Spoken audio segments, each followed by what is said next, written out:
Yang kemudian lepas.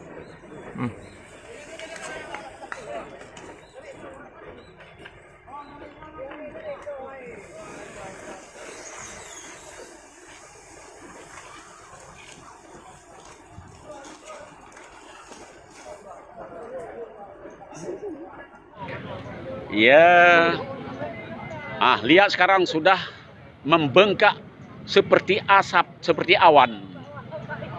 Lihat sekarang bagaimana sudah mulai disiram sama mobil pemadam dari Sigli sudah datang. Lihat, dah naik asapnya ke atas.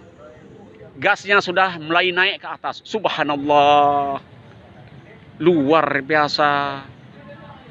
Minta jangan ada api. Udah sampai masuk SMP. Nah, sudah masuk pagar SMP. SMP Cale sudah dikerumunin sama gas-gas itu semua.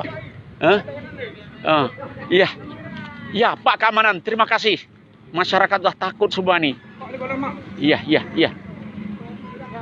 Mobil dari Medan langsung ke Garut. Iya. Subhanallah.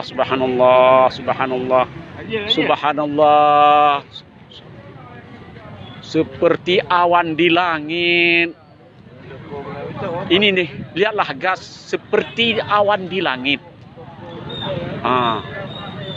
Sudah mulai disiram. Mohon doa semua kita aman, tenang, jangan ada bahaya lain. Terima kasih.